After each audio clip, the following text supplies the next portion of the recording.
Hello and welcome to YouTube Mastermind. Today we have Sam Santiago from Arizona Living Channel, and he's going to be talking to us about making your own bootleg to currently his professional studio for YouTube videos.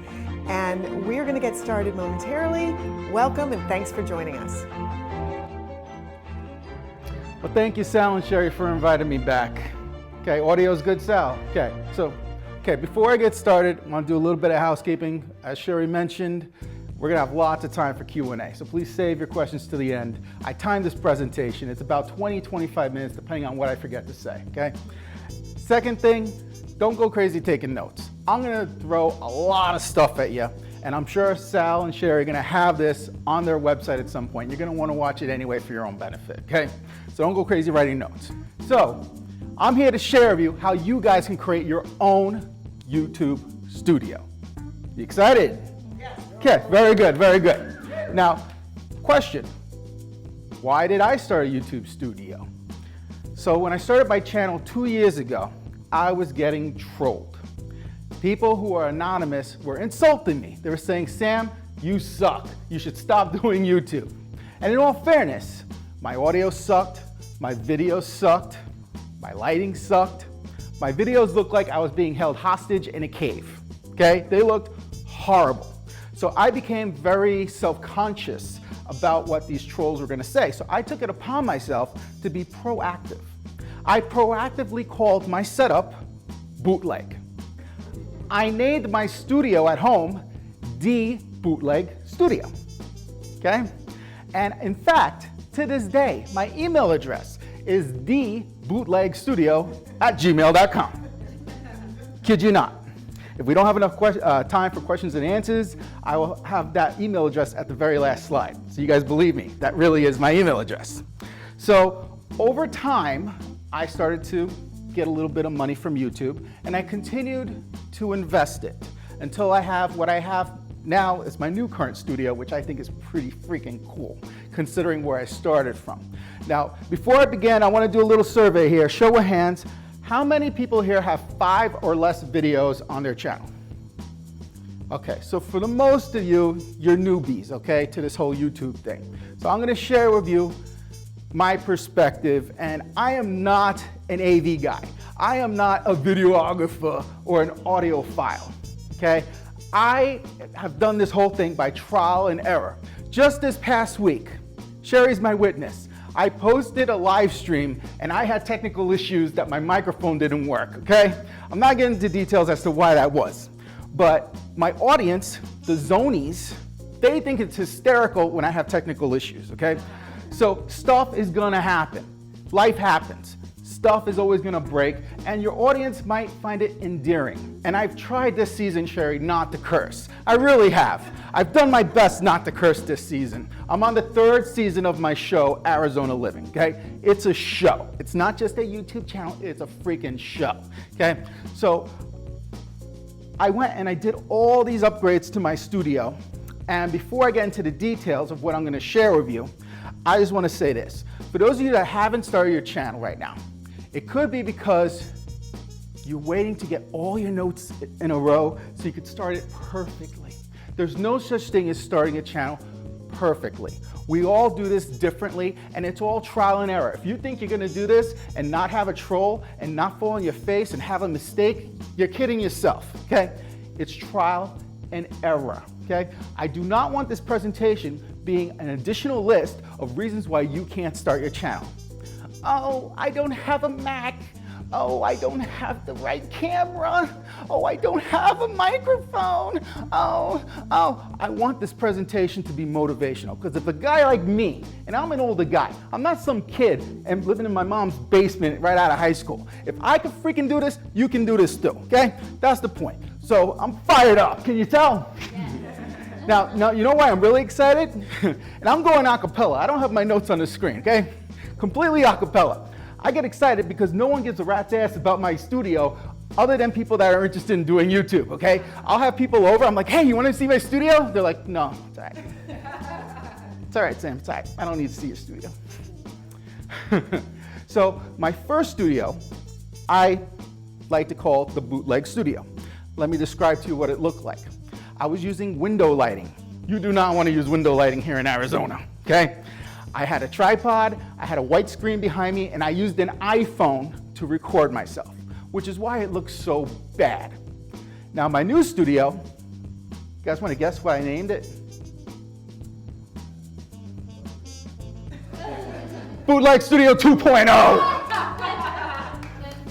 Okay, so this, I'm so happy with this studio, I can't even tell you, because it's like me driving like a crappy hoopty car, and now I'm actually in like a decent car I'm not afraid of people seeing me in, you know? So that's why I'm so excited about it. It's been a progression, and that's what I want to say to you guys. Before I show you what the fancy studio looks like now, I want to emphasize to you, don't get disheartened. We all start somewhere, okay? The stuff I'm going to show you costs a lot of money, but it was a progression. I don't want anyone leaving here depressed, okay? It's a progression. If all you got is an iPhone, use the iPhone. So I'm going to be sharing with you specifically today details on my backdrop, my hardware, and my software. I divided it up into those 3 sections. Backdrop.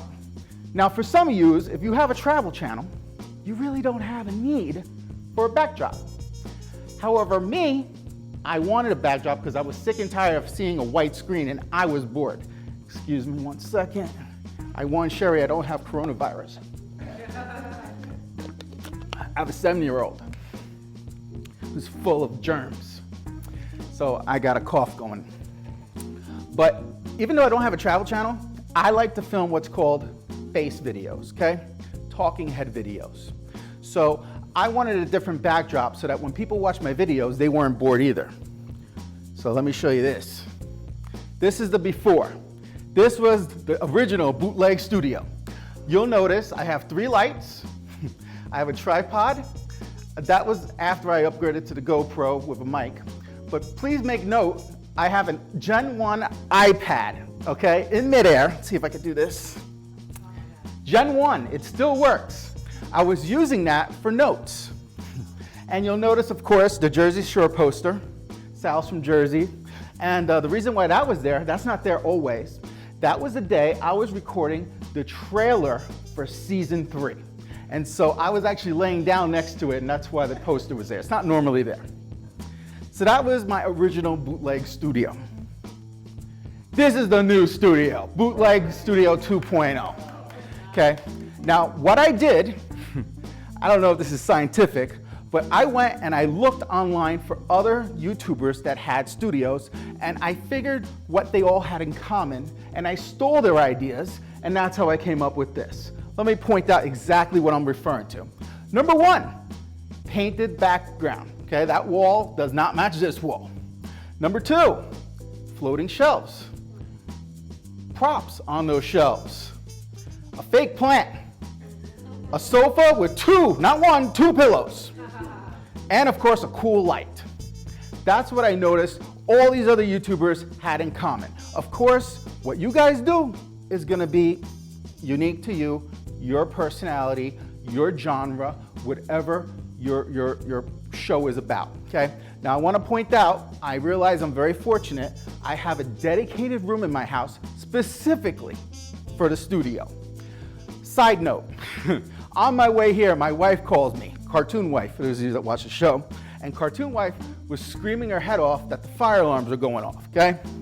As it turns out, last night I left candles going in the studio, and the fire alarms are going off, and so now I am now banned from using candles in the studio. That's hot off the presses. That's as I was driving here today, kid you not. So my point was, some of you may have to do a studio in the corner of your bedroom. Some of you, heaven forbid, might have to do this in your garage. Good luck in Arizona, okay?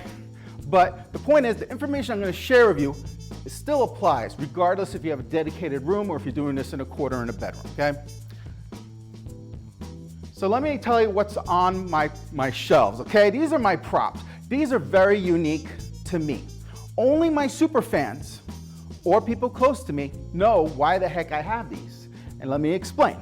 So the first one, going from top to left, the Statue of Liberty. I'm originally from New York, New Jersey. Me, I think it's an ugly statue. but it represents home. I know people get all mad at me when I say it's an ugly green statue. I saw it every freaking day, okay?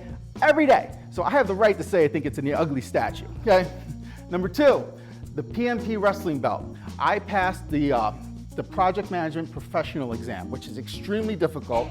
So that's kind of the trophy I made for myself for passing that exam. Napoleon bobblehead. I wrote an animated screenplay about the life of Napoleon Bonaparte, okay? I'm what you call a nap nut. I really like the history of Napoleon. On bottom left, Superman and Batman figurine. My nickname in high school was Superman. I used to look a lot like the guy that played Superman on TV, Dean Cain, back in the day, believe it or not. In the middle, bottom, Ultimate Warrior, because of his intensity. And if you ever watch my show, which you just saw a snippet of, the end song of the outro sounds a heck of a lot like the Ultimate Warrior's theme song, okay?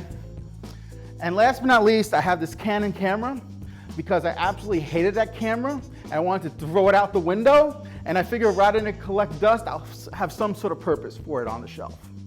So again, what you have on your shelves is gonna be unique to you. Now, this is the studio cat, Sour Patch.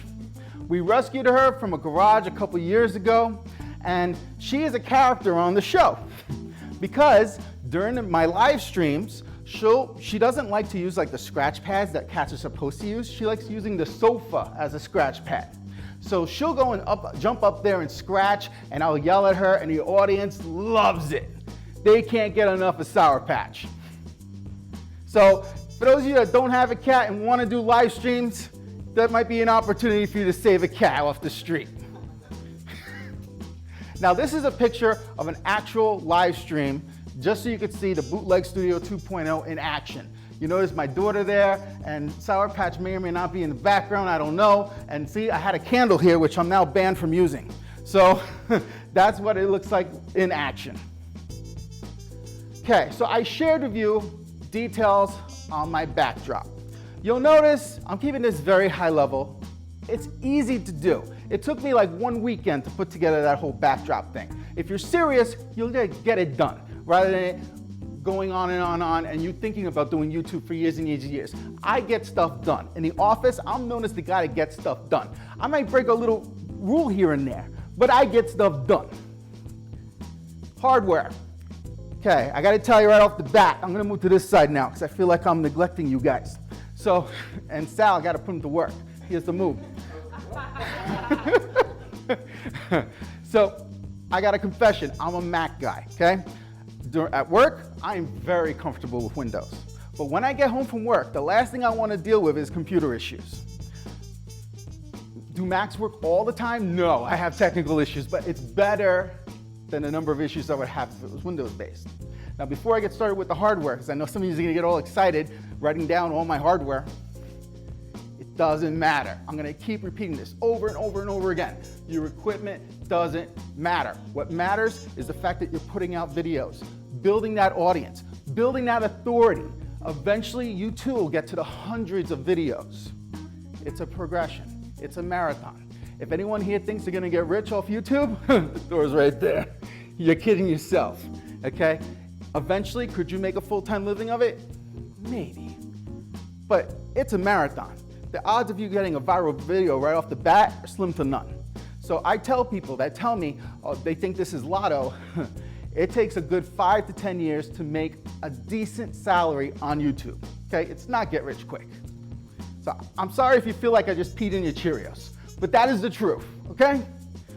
So let's talk about the hardware. So you'll notice I have 2 bookcases. I got those from IKEA for $35 each. Before, I was including them in these videos, and I like how they add a pop of color, okay? Now, another thing I want to point out, besides the candles I'm banned from, is I have this book bag here, ready to go at all times. In case last minute I decide to go do a vlog, there's no excuse. The whole point of having a studio is for you to be able to walk in and press record. It's about ease, about putting out videos.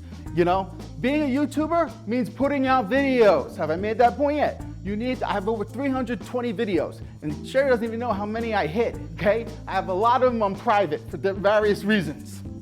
But I put out videos. Are they my best work? No. Some of them I like better than others. I recently had a comment from a subscriber.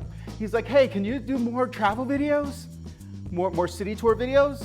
And I sent them a link to my playlist. I couldn't believe it. I have done 15 city tour videos. 15. And I sent them a link. I'm like, you let me know when you finish watching these, okay? Because it takes a lot of time to make a city tour video. But, you know, and these jamooks, they can't seem to figure out how to look at my whole list of videos. So they're forever asking me, hey, do you have a video on this? Oh, how far is it from this city to that city? I'm like, it's called Google. Go to maps.google.com. You can type in both cities, it freaking tells you. And so I get annoyed. My blood pressure, hold on. My blood pressure. So I want to continue here. So again, I have two lights that you can see. One is facing the sofa. One is directly on my head. And then there's one over here you can't see yet. I'm going to show you in 1 second. So this is the third light I promised I would show you. This one's directly on me, okay? And you're always gonna wanna have water nearby, especially if you're doing live streaming. And this is my desk. It's not normally that neat. Now you'll notice I have two fuzzy covers over my microphones. Those are called dead cats. And there's one over my GoPro. That's actually a Rode Mic Mini. And this is my Blue Yeti microphone. So this is my desk. My desk is never this neat, okay? I cleaned it up for you guys when I took the picture. Very important, I have headsets so I can listen while I edit, so I don't have to disturb anyone else. That's kind of important for me because my daughter's room is right behind this wall. It's Arizona. I also have a desk fan. And I also have an Alexa device there, because sometimes Cartoon Wife will call me in the middle of a live stream to tell me dinner's ready. And you may be wondering, what is that? That's my Mac. I bought this from Costco. It was a huge upgrade from the Mac Mini I previously had. And this is all personal preference. I have a filthy keyboard, ergonomic, and I have a trackpad. Personal preference. I know my keyboard's nasty looking. I know. Don't judge, okay? Don't judge.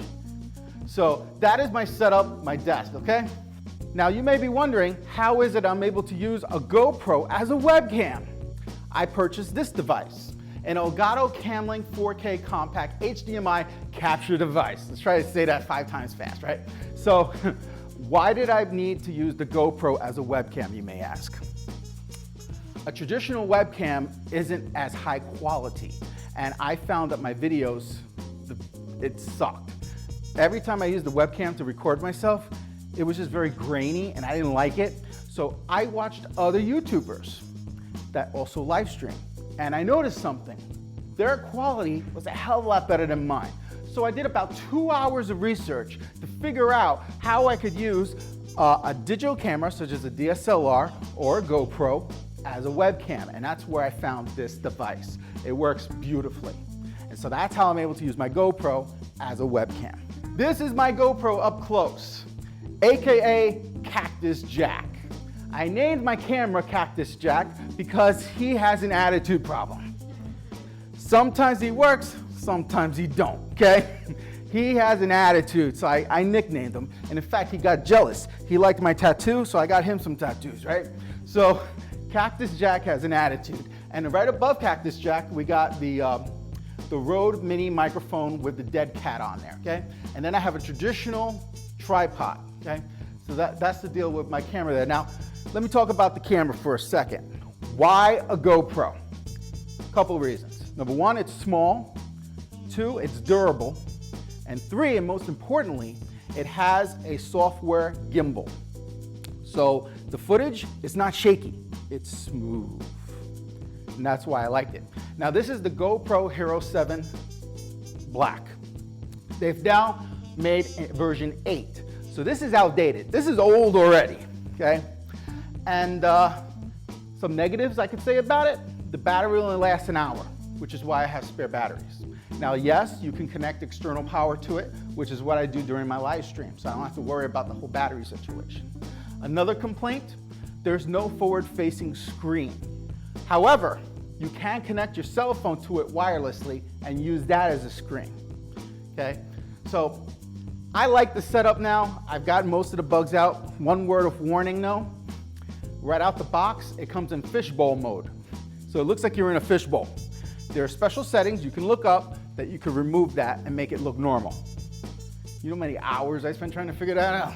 Okay, so I talked to you about my backdrop. I talked to you briefly about my hardware. I told you I have a Mac. I have my really nasty looking keyboard. I got a trackpad. I got the GoPro and the two mics. I have the mic on top of the GoPro, which is a Rode Mini, and then I have my Blue Yeti microphone that's on my desk, both of them with dead cats. And I also shared with you details on my lights, which I got from eBay, by the way. They were real cheap, the lights. And the lights, they're not fancy like Sal's, but each light, softbox as they're called, has 4 light bulbs. I only use 2 of the light bulbs at any time. So I have lots of spares. Reason why I don't use all 4, because it washes me out, makes me way too white. That's not a racial comment, I'm just saying, okay? It makes me look way too light with my whole setup. So let's talk about software. I'm gonna tell you details about the apps and websites that I use specifically for my channel. Wirecast. Wirecast is the app that I use to stream. I tried 2 other apps before Wirecast. The first was called OBS, very popular. I used the one that works on both Mac and Windows. And at first it worked great until there was some update and then it didn't work no more. Okay, and I cannot tell you how many hours uninstalling and reinstalling and trying to get it to work, it just couldn't work. Then I tried another app called Lightstream, and it was a web-based app. And the problem with that was it wasn't as robust. It would not let me play my intro that you guys saw with the little ball. It would not let me play the outro that you saw with me and my daughter with the music playing, Ultimate Warrior style. It wouldn't let me do that. So then I tried Wirecast, and it did everything I needed, and I've been using it ever since. Now, you guys might be wondering, Sam, why do I need a piece of software to stream? Can't I just hit stream live on my iPhone? That's a beautiful thought. I tried that. Let me tell you what happened. My audience crucified me because there was a terrible hiss, really bad hiss, and they crucified me. It was bad. And so I decided I would never try that again. And what you need is an encoder if you're going to be doing it from your desk. That's what this is. This is an encoder. So the way it works is you go to your YouTube channel and you're basically going to copy a link that has your stream ID to your encoder app. And that's how it knows to talk to your particular YouTube channel when you stream. And notice, I'm not saying this in like any fancy jargon because I don't know any fancy jargon, okay? I'm a street guy. This is how I know how it works and that's how I am able to explain it. This is what Wirecast actually looks like, okay? Now it uses what's called layers. I don't have it here pictured, but currently my top layer is actually just my microphone. And then I have all my cards underneath. So as I'm doing and then when I'm ready to stream, I just hit this one button. So as I'm presenting, I have a card here from my sponsors. I could just put this card up, hit this arrow, and whatever's here is what's actually live showing to the other side. So that's how that works. And it works great. So there's my intro that you guys saw already, and there's my outro. And my show that I'm doing live has all these cool jump cuts, which is really cool. I also have now another input for camera. And so one is like the regular full room view, and then one is like zoomed in on me. So as I present, because I know people get bored visually, I'll switch it up live. While I'm live, I'm able to hit a button and it zooms in on me. And then when I think people are getting bored, I zoom out, which is really cool. SoundCloud. This is the website I use to download royalty-free music that I use not for live streaming, but for when I'm actually editing videos that I'm going to schedule out. I used to put out 3 to 7 videos a week. At one point I was daily, but let me tell you a secret. I only did YouTube on weekends. I would get up at 4 a.m. on Saturdays, record everything, and then as Cartoon Life would allow me, I would then edit Saturday and Sunday and schedule them all out. So at one point I was weekly, 7 videos per week. And the additional videos didn't really do much for me other than build more of a relationship with my audience. But it's not so much the quantity you put out, it's the quality. So as my videos have gotten better and better, I don't put out as many, and I still get good results for the most part. Ever since I took a break between season 2 and 3, YouTube is not promoting my videos as much. Not as much, because I took a hiatus. But that's okay. eventually, I know I'm gonna hit one that goes big and it's gonna blow the channel up. So SoundCloud is the website I go to download royalty-free music. Now you may be wondering, why do I need royalty-free music? Because YouTube will demonetize you if you get caught, and they only give you 3 strikes. 3 strikes and you're out. So you do not want to post, even if it's 2 seconds of a song you don't own, you don't want to post it on your channel. Word to the wise. Here's a little side story. I got time. So there's actually, I really like the fact that YouTube does this, because my sister-in-law and brother-in-law, they had this very obnoxious wedding several years ago, and they did this whole choreographed dance.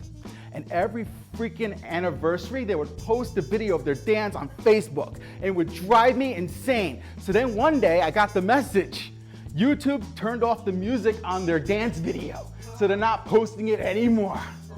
I was like, thank you, YouTube gods. Thank you. So SoundCloud, I get my royalty-free music. The guy I like, his name is DJ Quads. And I only go back to SoundCloud because I downloaded them all to my local computer. I only go back there if I get bored of my selection. It's the only time I go back there. And FYI, YouTube itself has a huge catalog of free music and sound effects that you can use. Completely free. You'll never get dinged for using that. I used one once for my goodbye video that I did for the end of season 2. That was a royalty-free soundtrack I got from YouTube. Other than that, I've never used it. This is where I get all my thumbnails made. I got a guy in Morocco who makes all my thumbnails, okay? Today, for the regular people, he charges $5 per thumbnail. For me, he honors the original price of 2 thumbnails for $5 because I've brought him so much business. I've gotten all sorts of things done on Fiverr, including custom music. I have music videos on my channel, okay? And I gotta tell you, the trolls, once they saw me putting out music videos, I got some street cred. Music videos, because they were just like, this guy's crazy. Ever since I put out my music videos, they don't bother me no more. So if you have a troll problem, my advice to you is put out a music video, okay? That's the truth. Now, another thing I got done on this channel was I got an iOS app made, okay? It's an application that only works if you have an iPad or an iPhone. This is my shameless plug, okay? Next Christmas, if you have a child, a grandchild, a niece or nephew that's not behaving, download this app. It's completely free, it has ads, and I'm still trying to get back my initial investment, okay? So it's me as Santa yelling at the kids, scaring them, and then they start behaving. That's the idea. It pretends to be like a video conference. Like the kid can see themselves in a little bubble in the top right, and it's me screaming at them. Yeah, that's the idea. For whatever reason, I actually wanted to name this, I didn't want to name it Screaming Santa, I wanted to name it Pissed Off Santa, and Apple said no. Just so you know. That was not the original name I chose. A free app to make your kids behave fast, that's the tagline. Freelancer, Sheri didn't know I was going to plug that. So, freelancer.com. This is where I went to get my intro made that everyone loves, that you guys saw with the little ball. How did I get that done for less than $100? I had the graphics, the sound, and the basically the flow. Exactly, I forgot what the word is, but I had everything I wanted. I just needed somebody to put it all together for me, and that's how I was able to get done less than $100. If you didn't have all that stuff, it costs a lot more. So here's what it looks like.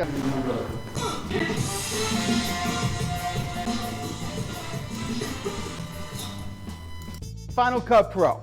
This is the app I use to actually edit my videos, which I'm going to then schedule out. I used to use iMovie. I was a master at iMovie. I was so proud of myself. I knew everything about iMovie. But then when I heard about certain features that Final Cut Pro had, I decided to upgrade. And the 2 features that I find most helpful, and Sheri knows because she uses Final Cut Pro, real-time rendering, okay? So that means as I'm editing, it's rendering in the background. So when I'm ready to post it, I can't snap because I cut off half my thumb. When I'm ready to post it, it just posts. I don't have to wait 3 days for it to freaking render, okay? Another thing, it does layering of graphics. Now, why is that important to me? My wife does not want anything to do with YouTube. nothing to do with YouTube. I almost burnt the house down today. She wants nothing to do with YouTube, okay? Unless I get like a really big check, she wants nothing to do with YouTube. Then that one check, she's a fan. But other than that, she's not a fan of me doing YouTube because she's very shy. So if she happens to be in one of my videos, I have to put a cartoon over her. And that's why she's known on the show as Cartoon Wife. Okay, for example, when we went to the Grand Canyon, I put a cartoon of a moose over her, right? So depending on the situation, I put a different type of cartoon on her. Well, sometimes I want to have more than one cartoon over her. And I couldn't do that with iMovie. That's partially why I decided to upgrade to Final Cut Pro, because it's unlimited, the number of cartoons I could put over my wife. It's amazing. So this is what Final Cut Pro actually looks like, okay? Now, I gotta tell you, it looks intimidating, right? There's a lot of crap going on. There's thousands of things you could do with this. It's crazy. But I have a confession to tell you guys. I only know how to do like 12 things, okay? 12. It's kind of like having a big professional piano keyboard in front of you, and you only know how to play one song with 2 fingers. It gets the job done. I am not Casey Neistat. My stuff is not, ready for the movie theaters. It's freaking YouTube. I'm happy with it. I'm happy with it, and that's all that really matters. If my audience wants to see it, fine. If not, whatever. But, and that's my attitude. I used to post specifically Mondays, Tuesdays, Thursdays, and I treated it like a business, and I got to the point where it wasn't fun anymore. This has to be fun. Now I post when I feel like it. And you know what? The audience loves it because they have no idea when I'm gonna live stream, because I don't even know when I'm gonna live stream. So it could be 9 in the morning, it could be 9 at night. They have no idea. And sometimes people come out of the woodwork and it's a lot of fun. We have a lot of fun during the live streams. So my point is, don't feel like you have to learn this program in and out. It's a little overwhelming. If you wanna learn something, you spend 10 hours on it, watch a couple YouTube videos here and there, you'll eventually figure it out. This is not rocket science. Anybody can learn how to do this, okay? So I don't want to hear any excuses. I don't know how to use any editing software. It's not an excuse, not an excuse. You'll figure it out. And if you don't have a Mac, there's tons of apps available in Windows. You don't have to use Final Cut Pro. That's only Mac, Final Cut Pro. So I shared with you details on my backdrop, my hardware, my software. I told you how I almost burnt down my house. And my original bootleg studio cost approximately $400. The new bootleg studio 2.0 cost upwards of $2,000. Now, some of you, $2,000 is no big deal. Some of you, it is a big deal. I gotta tell you, it was a progression. I did not buy everything in one shot, little by little. And a lot of the stuff I bought came from proceeds, from super chats, from having sponsors, from Patreon subscribers, from AdSense, from merch sales. I sell these t-shirts called Like Phoenix. Go to shoparizonaliving.com. So I get all these bits of money and they add up. And so I was able to get things like an iMac. I was able to get things like a GoPro, So it's a progression. I'm not telling anyone here to go out and spend $2,000. It's a progression. So that concludes my presentation. I'm ready for questions and answers. So did you go from iPhone to GoPro? Yes. And why not do a webcam instead of a GoPro, or do a camera? I did use a webcam in terms of live streaming, but the footage was crappy. I decided to go GoPro for the reasons I said earlier. The main reason being the stability. It has a software gimbal, as opposed to getting a camera and then having to get a whole gimbal setup so that it was stable. Why are you using 2 cameras when you live stream? It's because you're doing the...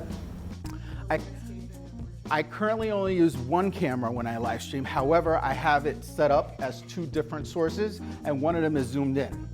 So if I wanted to, same camera, if I wanted to, I've been considering doing it black and white also.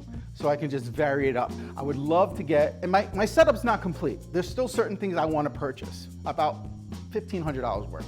So for example, I'd like to get a second GoPro so we could do a different angle. Of course, with that, I have to get another Elgato device, right?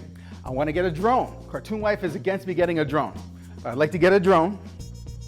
I want to get travel lights, And another thing, Elgato sells this device called a Stream Deck. So it's this little box with these buttons, and they're macro keys. So instead of me fussing around trying to figure out how to put up the cards during my live streams, and the audience doesn't like it when I look down, I can just press a button, not even look away from the screen, and whatever I want comes up. The Elgato Stream Deck. It's about $125. It's on Amazon. So how do you see yourself with the GoPro while you're live streaming? Using that software, Wirecast. So Wirecast actually shows what the audience is seeing. On your computer? Yes. Okay, so you're looking at your computer in the GoPro. Well, I'm just looking at my computer, which shows the image that the GoPro is projecting. Oh, okay. And the two mics while you're live streaming? No, I don't use the GoPro mic. I only use the Blue Yeti mic while I'm live streaming. I'm just too lazy to take off the other mic on top of the GoPro. So I'm only using the one Blue Yeti that's sitting on the desk during live streams. And then when I'm out doing my vlogs, then of course I'm using the Rode Mini mic that sits on top of the GoPro. A negative I neglected to mention is that mic, the Rode Mini that sits on top of the GoPro, is not omnidirectional. So if I'm filming something and I'm behind it, it doesn't pick me up as good as if it's in front of me. So that's a complaint I have, but such is life. Can you talk to me a little bit about like your original setup? You had the white background because you put stuff in the background. Like now you're sitting in a chair and then everything else is distant in the background. Talk to me about why you made those decisions. I wanted a colorful background. Previously, to be honest, I had no idea what the hell I was doing. So I had like a really ugly background. I had 2 old posters and like a beige wall, and it just didn't look good. And then I thought I upgraded to the white screen behind me, and it wasn't much of an upgrade. And eventually I got bored, and that was really why I wanted something more colorful. It's more for it looking colorful than anything else. You know, make it look like I'm semi-professional. Why did you name your group Zoom? The Zonies, I did not actually name my group. My subscribers named themselves. See, I kept thinking of, because I wanted to name my subscribers. You know, kind of like PewDiePie has the bros. I wanted to name my subscribers. And everything I could come up with was stupid. So I put it out there. I asked my audience, what do you guys want to be called? And they came back with lots of different suggestions, and the one I liked was the Zonies. Now, from then till now, I had a gentleman who was probably older than 30 come back to me and say, in the 70s, there was a movie and it said the Zonies, and the Zonies is an derogatory term for people in Arizona. And I was like, go screw yourself. That's what I call my audience the Zonies. That was then, this is now. So and my license plate is Zonies1. And crazy story, I was driving on the highway one day, and this woman next to me is like honking her horn and pointing at my car. And I'm like, what the hell is going on? And so I roll down my window, and we're on the highway, mind you. And she goes, I'm so-and-so, I'm a huge fan of your show. I could not make that up. Could not make it up, being noticed from my YouTube channel on the highway. That was just crazy. Any other questions? Are you teaching your daughter? She doesn't really have an interest. She's a ham. She likes to be on camera, and when she is on camera, she's basically staring at herself on the screen making faces. Thank you. She makes a lot of faces, mostly. That's all she does. And sometimes she'll just keep yapping away in the background. I'm like, oh, the other day, she was like, Daddy, will you live stream? It'll help me fall asleep. Because again, her room is right behind that wall. So I was like, all right, fine. So I started live streaming, and like an hour and a half later, her cartoon wife comes up and starts yelling at me. Aurora's still awake. Why are you live streaming with the door open? So yeah, apparently my daughter did not help her fall asleep. She tricked me. Any other questions? So when you're out and about, do you have the tendency to use your phone to edit the videos that you straight? I do all my editing using Final Cut Pro. I used to use my iPhone exclusively to record. Now I have the GoPro, and then when I get home, I have to transfer the files to my computer, and then I have to render it, and it's a whole big thing. But I don't do any editing on my phone whatsoever. I know some folks, that's all they use their iPhone to record and edit everything. I don't do that. How much editing do you do now? It depends on the video. I mean, if I do a city tour video, half the time is getting the footage from the GoPro to the freaking computer. So, and right now I have it, I don't want to say I have it, you know, real easy, but I have like my intro, I have my outro, I have, you know, for the show itself, for those of you who don't have a show yet, I have a standard intro and a standard outro that I say for every episode. So, welcome to another edition of Arizona Living. Today we're going to talk about Arizona air quality. Stay tuned! I didn't blow your ears out, you were prepared. I was testing you. Okay. And then I have my outro, which is the same for every episode. That concludes another edition of Arizona Living. Be sure to like, subscribe, let me know below, what do you think about Arizona air quality? Till next time! Now I know it sounds cheesy, but it's a show. If you watch a show on TV, they have the same damn intro, same damn outro. Every time. You get used to that theme song. It's the same thing with my show. People have gotten used to how I start. And till this day, I still get comments. You blew my ears out, you know? And the funniest, I get people that watch the show that live in apartments and their neighbors are knocking their door. What's all that racket? You know? Because sometimes I go off. You know? So I have fun with it, but it really is helpful for me to have my bookends. I have my outro and my intro already done for each and every single video. I don't have to think about it.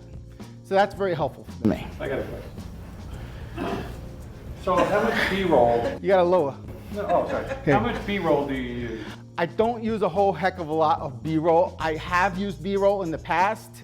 Like for example, if I went to New York City, I would just put the camera in place for like a minute and then and then I would just take that footage and put it in as a transition between scenes. Or sometimes I'll use that footage, the B-roll, as for voiceovering. So I don't get too crazy into it, but I have used B-roll from time to time. It makes it more interesting. Lots of questions. Do you find it weird when you said you did some when you were touring around, that you were like shooting the touring here and people looking at you? Oh yeah.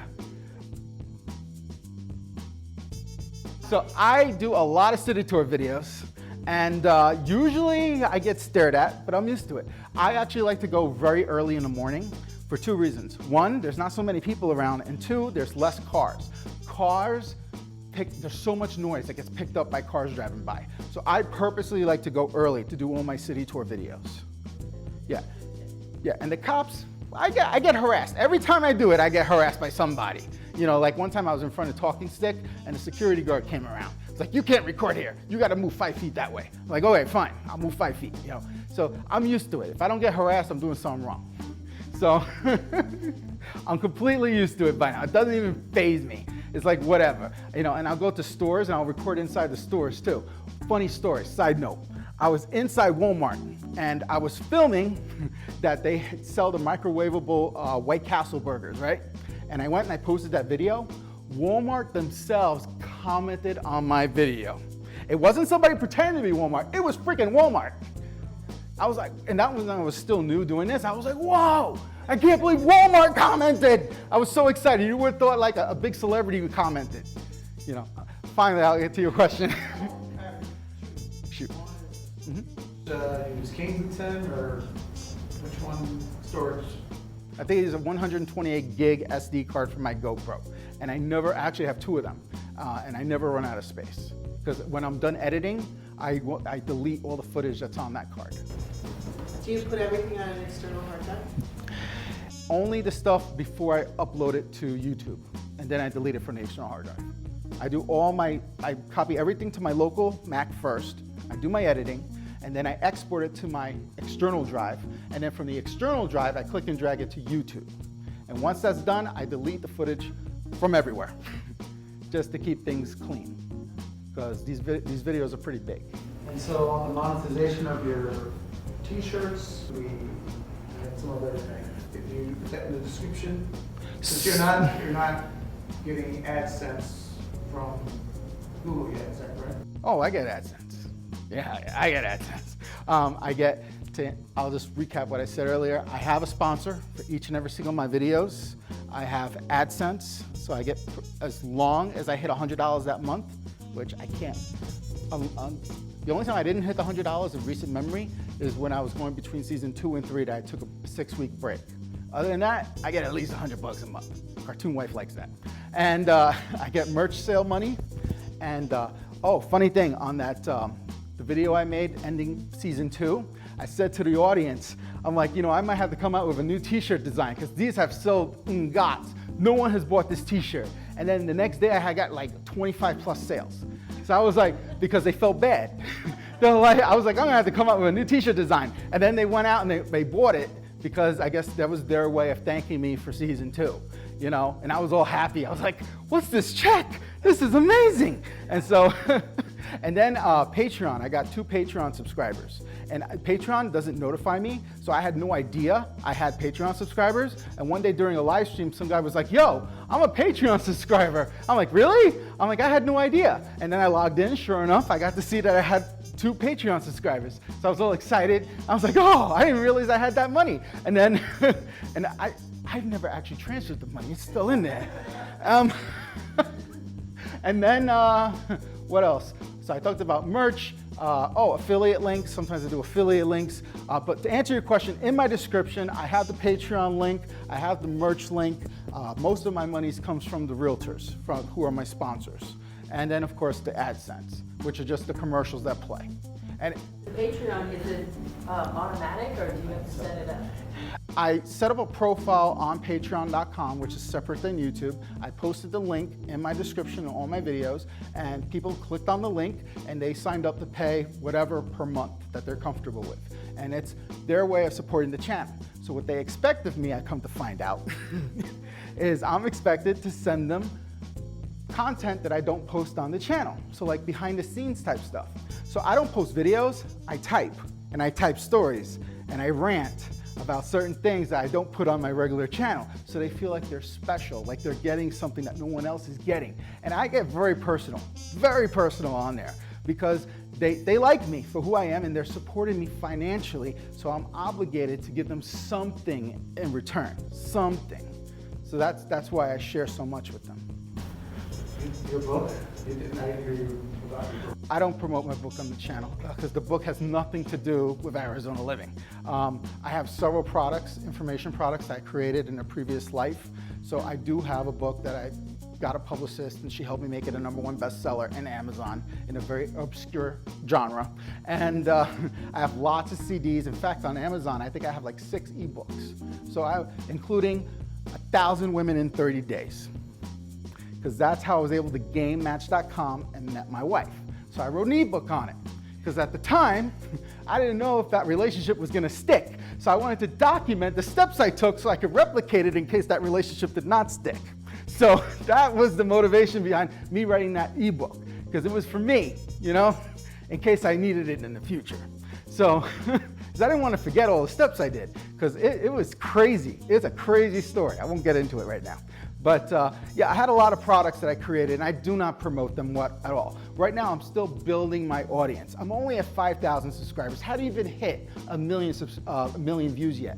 So I'm still building that audience. Once I hit 10,000 subscribers, then I might do a little bit more of an effort to monetize the audience. Right now, I'm still building. I'm only in this a little over 2 years. I'm still very young in this. Like I said, it takes 5 to 10 years to really make a significant amount of money with this. Next question. The t-shirts, are you having a service to them? Yes, I use teespring.com. So it's teespring.com/Arizona Living, or I purchased the URL, shoparizonaliving.com. They both take you to the same spot. And I got a subscriber who's been on my case. She wants this in tank top. She's been on my case for 3 weeks. And I'm like, I don't have time to make that, all right? Just cut off the sleeves. So. They do, but I gotta take the time to set it up in my store. And I haven't set that time up yet. So I told her to just get a scissor, you know. So. Who are your sponsors? Is it like, do they just approach you or do you have to really?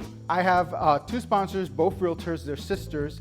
They approached me back when my channel was a lot smaller, and they were very interested in accessing my audience because they were specifically looking to help people who were relocating to Arizona purchase homes. That was their target demographic. So they reached out to me, they're like, yo, you're a funny guy, you got our audience, let's do something together.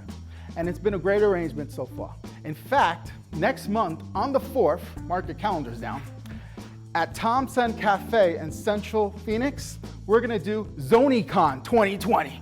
It's the meet and greet for 2020. Last year I did a meet and greet. I had about a dozen people come out, and I'm like a local celebrity. People recognize me on the streets because of my YouTube channel. So it's good for me to actually have a set date for people to come and meet me, shake my hand. And this year, because I learned from last year, I am not gonna attempt a live taping of the show. Because I did it last year and everyone ignored me. They could care less about me doing a live taping. So I am not doing that. Another lesson I learned from last year, we were doing it at a park and there was a lake and the wind was horrendous with the footage. My footage was useless. So I'm not doing it at a park anymore. So we're gonna do it in the city at the realtors actually own a cafe called Tom Sen between Thomas and Central. That's why it's called Tom Sen. And it took me five months to figure out the name, why it was called that. So Tom Sen, because it's on Thomas and Central. So we're gonna do it at their patio, and I'm hoping to have a bigger crowd this time. So it's gonna be on Saturday, the 4th at 11 a.m. There's a whole, on my channel, one of my last videos, I talk about it and I have in the description an Evite link. Saturday, April 4th. Yeah, April 4th. Saturday, April 4th at 11 a.m. I thought that's what I said, sorry. All right, any other questions? You talked about making a music video, how that happened, what was the result? My first music video was my daughter and I doing Ice Ice Baby all over the place. We had jump cuts all over the place and she was real small, and so she didn't even know the words. I kept having to feed them. And then I decided to come up with my own video, Arizona Living. That's like a custom song. And then I have a total of 5 music videos. Then I have, my latest one was Louis Capaldi's Someone You Loved. I made a parody where I talk about my subscribers that leave the channel. So then I have another one. My favorite one is Old Town Road Costco edition. I would offer to sing it, but I don't know if I remember all the words. But like, looking for parking at Costco, I'm gonna drive till I can't no more. Walking in the door, asking, sorry, I forgot the first part. Walking down the aisles, grabbing all the free samples, and my daughter says, even though daddy doesn't follow all the rules. And then I show like the desk, the membership desk. Membership paid, booth attendant can't tell me nothing. Every single week, my family and I go to Costco. The lines are ridiculous, but we go anyway. I'm gonna get patted down as I leave Costco because I forgot the ending, it doesn't matter. So, but you get the idea. And so, what was another one? Oh, and then I made one because Game of Thrones was real hot. I made Game of Thrones in Arizona, and that was another custom song, and that was just ridiculous. So it made no sense whatsoever. I showed like the White Walkers. For those of you that are familiar with the show, I showed the White Walkers wearing like sombreros because there was a wall, you know, like the Arizona wall between Mexico and Arizona. Never mind. So I have 5 music videos, and I threatened Cartoon Wife that I'm gonna come out with another one. So I like doing these, and like I said, it keeps the trolls away. Any other questions? What made you decide to start doing YouTube? Several years ago, and this is my origin story. My wife's best friend, Lindsay, came over, and she was like, hey, Sam, have you heard about all these people making tons of money on YouTube? There's this guy, PewDiePie, and this kid that just plays toys named Ryan, and they're making a killing. It's like, I haven't heard that. So as soon as Lindsay went, I immediately hit YouTube. I started doing a little bit of research, and I saw Ryan's Toys. That was his channel. You guys ever hear of Ryan's Toys? He's a big deal. He's in Toys R Us now and all that. Well, not Toys R Us. Excuse me, I'm dating myself. He's in Walmart and Target now. So I did some research, and I was like, this guy's videos suck. I can make better videos than this guy, Ryan. I got a cute kid. So I then made my first channel called Hey Roar, because my daughter's name is Rory. That's her nickname, Rory. And so when I call for her, I say, hey Roar, come here. So it's a play on words, Hey Roar, and like roar like a lion. That was my first channel, Hey Roar, and it was a complete and total failure. Total bust. No one watched my videos because I had no idea how it actually worked. Yes, I had fancy thumbnails, but I wasn't tagging, I wasn't writing good descriptions, I wasn't promoting on social media. I just figured, my daughter's cute, I have good thumbnails, what's the problem, you know? So then I gave up on that channel. I was just, screw that. And it's a good thing I did because of the whole COPA situation. So I'm glad that didn't work out. So then I decided to throw mud at the wall because now I was mad. I was mad. I had 10 videos on this channel that did ungats. Mad. So I made a new channel and I called it Ambitiously Lazy. Why? Because it captures my essence. And I just started throwing mud at the wall. I tried all sorts of different videos. My very first video is on dating because again, I am the author of 1,000 Women in 30 Days, okay? Then my fourth video was reasons why I hate Arizona. And to my surprise, that video took off. Took off. Today it has like 60,000 views.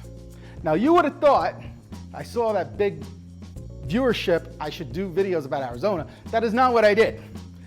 I decided to proceed to spend the next 6 months making videos about vegan recipes, okay? At the time I was vegan. Yes, I was a fat vegan.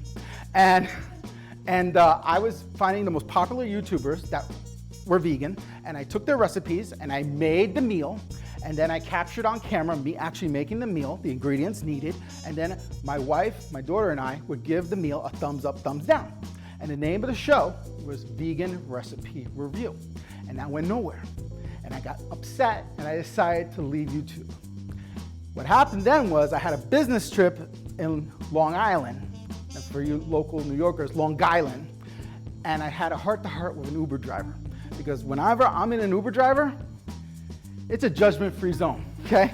I can say whatever is on my mind and he can say whatever is on his mind. We're never gonna see each other again. So I am very blunt, and they are too.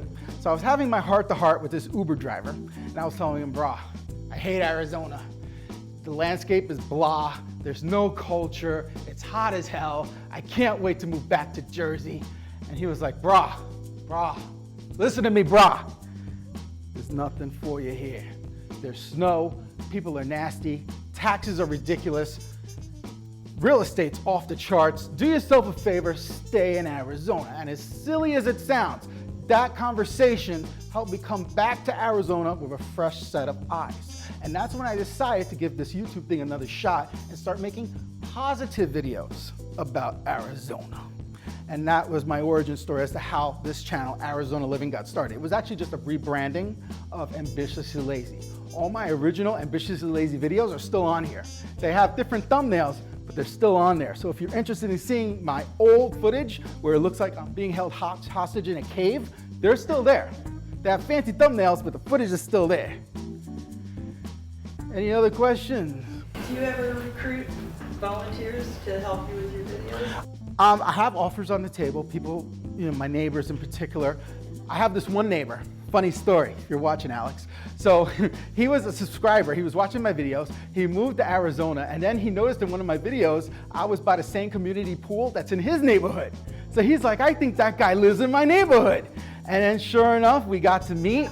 And so he has offered to record with me. And so yeah, I don't really need the help because I have the GoPro, I have my tripod, and I try to keep it quick. Like I do quick clips because I'm afraid the cops are gonna bother me. So I do really quick clips. Like I'll record 30 seconds here, I'll grab my stuff and run, and then I'll go to the next spot, post it, record there, and I run to my next spot. And the people who watch my videos have no idea how long it took me to get from point A to point B. All they see is a jump cut, Promoting your videos, that's an area I could improve at. I use Facebook groups and I use Twitter, and I've hired people, one person in particular in the Philippines, paid him $3 an hour, and that's not slave labor, okay? $3 an hour because of the exchange rate, and she did all my social media stuff for like 3 months, and it was a waste of money. I didn't really see any benefit out of it. So primarily it's Twitter and it's Facebook groups primarily, and that's occasionally I'll pay for a little bit of promotion, but that's rare. when you're tagging your videos? I do some research. I do research before I post any video, and I've recently started to do a lot of clickbait headlines. So I do clickbait titles.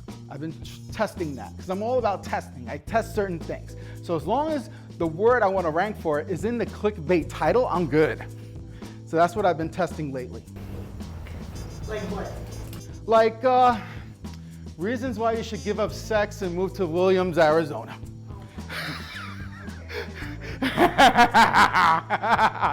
Yo, 3 crazy things no one tells you about Tempe, Arizona. You know, things like that. They're not as extreme as the Williams one. You know, and oh, side note, I have a video, my favorite video, well, one of my favorite videos on the channel is the video I did about the Polar Express in Williams. And I got dinged because I played some of the music from that stupid book, The Polar Express. But it wasn't music, it was a guy reading the book. And I got dinged, and so whatever monies I make from that video, they get, the people that wrote the book. Yeah, that's one of my favorite videos. But, and then I took a video, unbeknownst to my sister-in-law, of her reception, her wedding reception, and that's a video. That's called The Redneck Wedding. That's another one of my favorite videos. It's crazy. Spider-Man crashed the wedding. A mirror in the men's room got broken. It was crazy. It was crazy. They served tasty cakes. It was nuts. It was a redneck wedding. So couldn't make it up. I had to make a video because no one would believe me. So I had to make a video. Yeah, see, it's for real. Spider-Man crashed the wedding. See? Sounds like a Philly's wedding. Yeah, What's a tasty? That sounds, It's like an intimate, it's like a little thing out of a box. You know, it's a plastic cover. It's not a traditional wedding cake. It's Twinkies for the Philadelphia. There you go. There you go.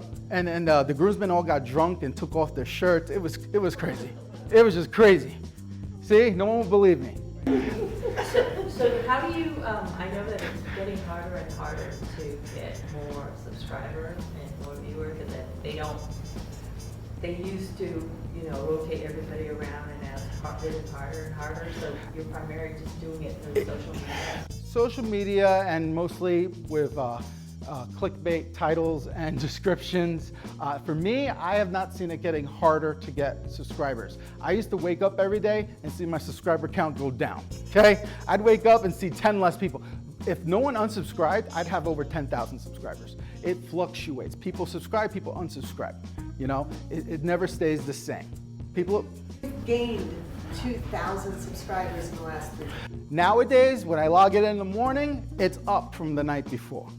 Nowadays. But there are times where it's less. It's a roller coaster. And it's a long game. It's not a short game.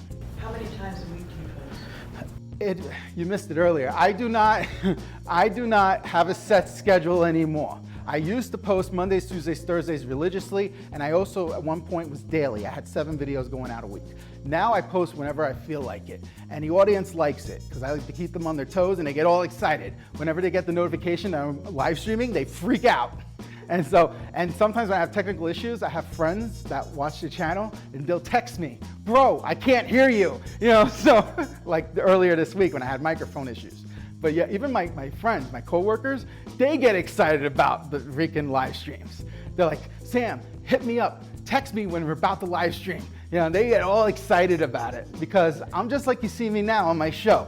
I'm just a cappella, and sometimes I get angry and I go off the rails and I just rant. And it's cheap therapy for me. Therapy costs $75 an hour. I pay nothing. I get money out of me doing my therapy. When you live stream, you do question and answer? Yes, I'm forever asking them. And here's a tip for those of you that are gonna live stream. I learned this one the hard way. There is a serious delay between the time people type whatever it is they're gonna type and the time I see it. There've been many times I thought I was having technical issues, and it wasn't a technical issue, I was just impatient. I wasn't waiting for the comments to show up. So there were many times I was like, I don't know why this thing's not working. And I was just being impatient. VIQ or TubeBuddy, are you using the paid version or free version? I used both. I currently use the paid subscription for TubeBuddy. vidIQ is cool. It's definitely a little bit more professional than TubeBuddy. But TubeBuddy for me is what I need, because what I like to do is as soon as my video posts, like goes public, I like to see where my tags are in terms of what their rankings are. So live, I could change my tags and see the rankings change. So that's why I like TubeBuddy. But vidIQ is definitely more of a professional grade, but you're gonna pay for that. It is a lot more expensive than TubeBuddy. And TubeBuddy has options, like you can pretend you're a student and you get a cheaper rate. Not that I ever did that. Just saying. When you do your city tours, do you interview people? There was one time I interviewed a guy, but it wasn't a city tour. It was just like a zoning interview, like somebody that relocated here, and it's not just about me, it's about other people's perspectives. And so I did one interview. I did a couple interviews like that. But for the most part, when I'm city touring, I don't stop people in the street and ask questions. I'm too busy worrying about the cops. So I go from point A to point B. And let me explain how I do my city tours. And I've learned to start all my city tour videos with a disclaimer, because inevitably, that's the word of the day, there'll be a troll that makes a comment. And I'm tired of dealing with the troll comments regarding the city tours. So I've learned to do a disclaimer. My disclaimer goes something along these lines. The way I film these is I go and I do research, see what other people have posted on YouTube about this particular city. I write down, do a little bit of research. I write down a list of things I want to show you, and then I come up with a couple ideas of personal experience that I want to share with you. I am not the freaking travel channel. I have a limited budget, limited amount of time. I'm not going to spend all day driving around for you, because in case you don't remember, you didn't pay nothing to see this. And so if you don't like my video, fly your ass down here and go yourself. So I start all my travel vlogs now, because I was sick and tired of these people saying, you didn't go here, you didn't go there. I'm like, screw yourself. I'm not going to spend all day driving around for you.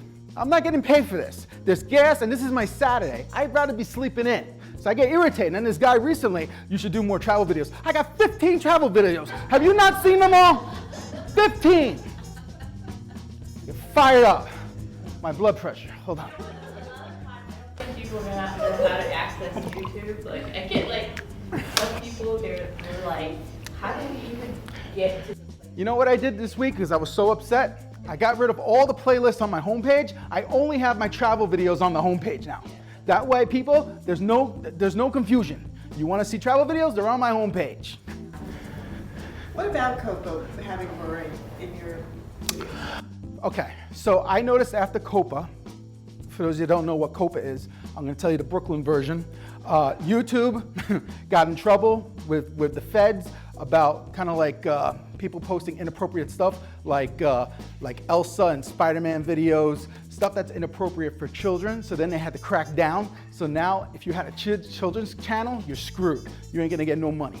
So I had this, and after the Copa went into effect, all my videos that I previously had that were demonetized for various reasons, except for that Polar Express video for the music, the ones that were demonetized all of a sudden became monetized. I was so excited. And because of the whole Copa thing, because now my channel is specifically for adults only. And there was some cursing allegedly.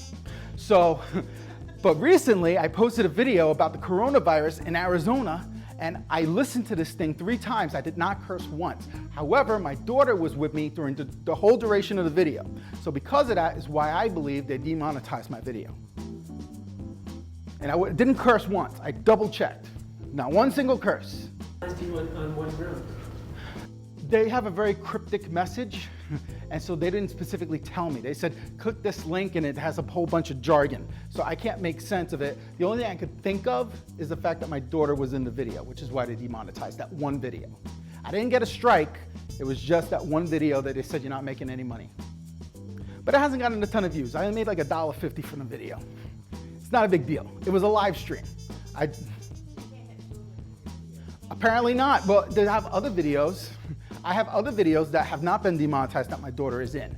That particular video, she gave me a kiss once or twice, and she was in the video from start to finish. So I think that was the problem.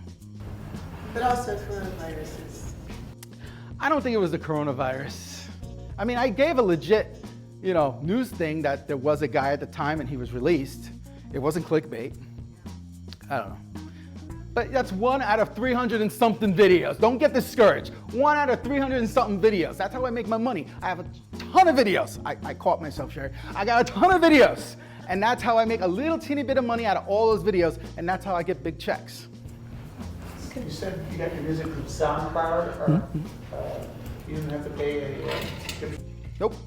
totally free. Went to SoundCloud, and Casey Neistat had a song from DJ Quads, and I really liked it. So I found that artist, and I just downloaded all his free stuff, and I just use it. And I only do, when I always vary up my music. I don't use the same song every time. Some YouTubers use the same song every single time. I don't do that. Do you do this full time? No. I still have a 9-to-5 job. This is a hobby. It barely pays for all my expenses. So I'm still only 2 years and some months into it. I am a long ways away from doing this full time. Now, will it ever happen that I do this full time? I don't know. It might not. I have no idea. I'm having fun with it. Like I said, it's cheap therapy. Oh, and I forgot to put up the slide of my email address like I told you I would. There we go. There, see? The bootlegstudio@gmail.com. I wasn't lying. That's my real email address. Any other questions? How are we doing on time? Oh, all right, good. Good, yeah. I assume I forgot to say a couple things because I felt like it went a little too quick. Thank you. Thank you. You know what I really wanted to do? I didn't want anyone to feel overwhelmed by this. It's not that big of a deal.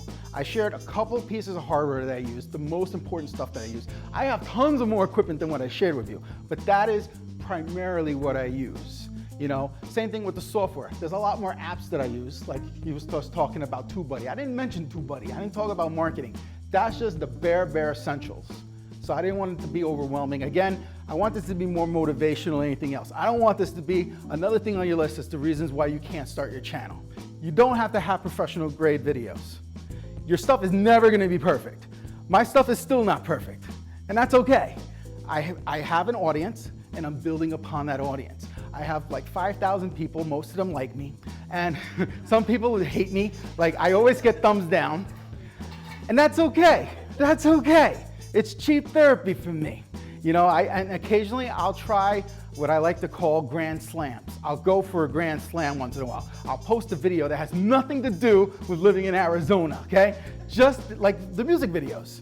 Like I had the Game of Thrones. Like I had Louis Capaldi's Someone You Loved. I did a parody. I'm trying different material to see what I can get to really jump the channel. You know, I have a good friend of mine years ago. He's a professional comedian. He was putting out what he called VIX vignettes. Very short comedy videos every single day. And one day, his video went viral.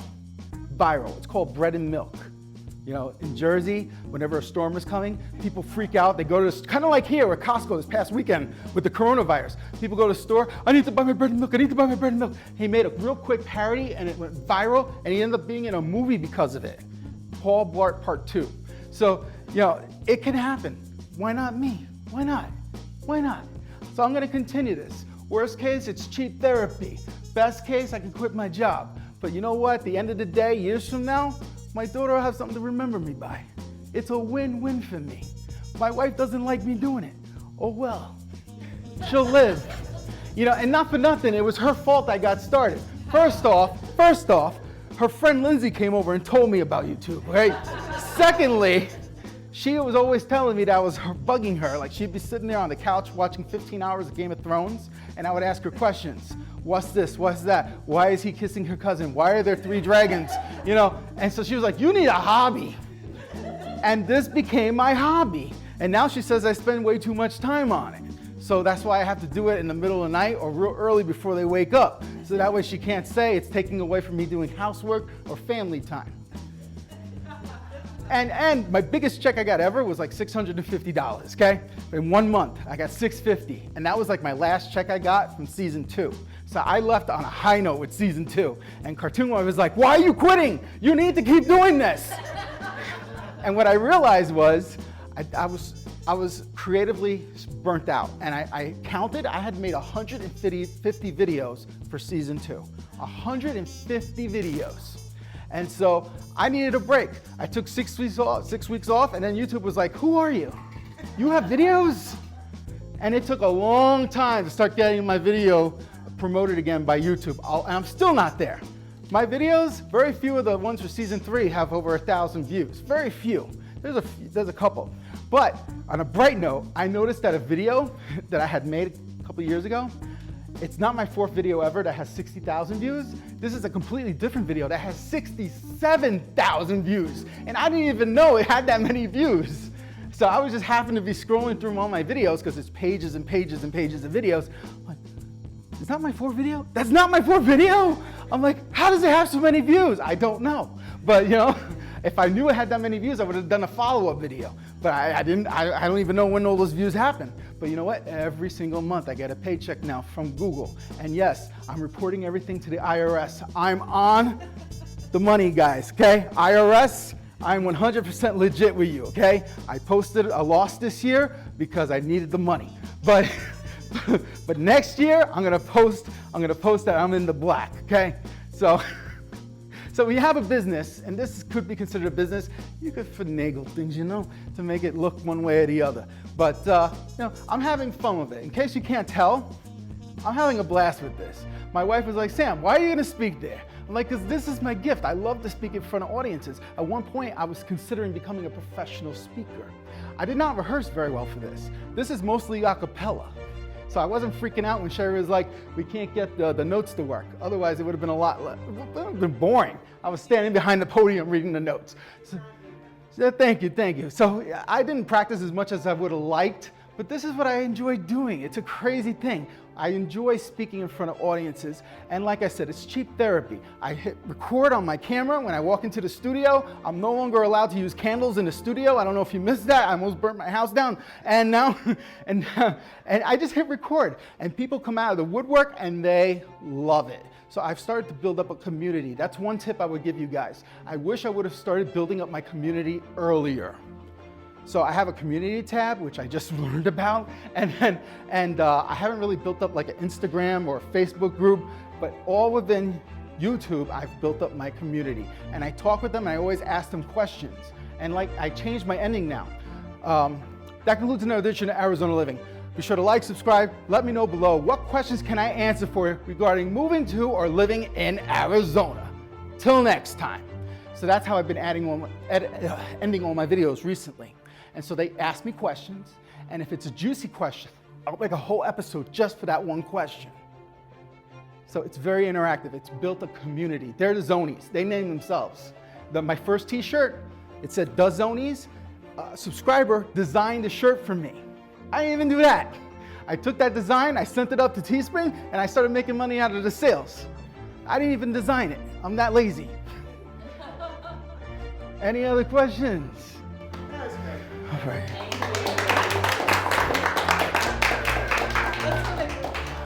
Thank you for joining us at YouTube Mastermind with Sam Santiago of Arizona Living. We'll see you in the next video.